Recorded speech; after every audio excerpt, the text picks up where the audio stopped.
A sage had once said there was nothing new under the sun, or they'd said something to that effect at any rate. Phee couldn't recall the precise words, but the sage had claimed there wasn't a single thing to be seen or heard that hadn't been seen or heard before. And then they'd gone on to lament the wearisome nature of human existence. The name of this grim prophet escaped her now, but there was only one thing that could have led to such gloomy reflections. The London season. What else? Nothing could be more tedious, more wearisome, more apt to elicit such hopeless melancholy than the London season. Of all the things under the sun guilty of tiresome monotony, the London season was the guiltiest, and nowhere was that more evident than Hyde Park during the fashionable hour. An entire year had passed since she'd last ventured here, yet aside from a few new faces, these were all the same people who'd appeared on the promenade last season, and all of them as eager as ever to be seen in their sleek carriages or mincing along the promenade in their most fashionable clothing. The costumes were different this time.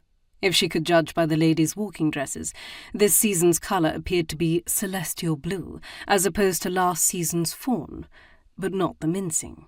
That never changed. The ton remained as pleased with themselves as they'd always been, and as eager to parade about, showing off their finery.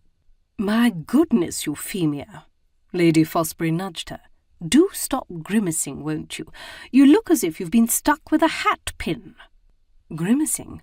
Whatever do you mean? I'm smiling, my lady." Why, anyone could see she was utterly delighted to be here.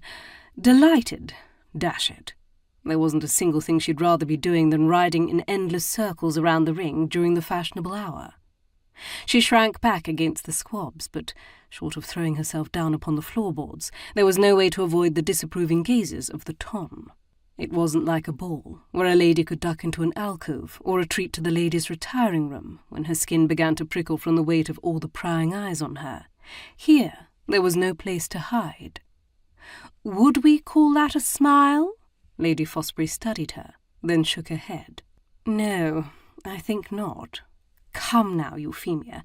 Lady Ellsworth's carriage is approaching, and we don't wish to give her any reason to gossip about you." Ah, that right there was proof of her theory. Lady Ellsworth had been a spiteful gossip last season, and the season before that. And now here she was again, as much a spiteful gossip as she'd ever been. Nothing good ever came of attracting Lady Ellsworth's attention. "No, but you can't escape such unpleasantness entirely, my dear. Life is a messy business.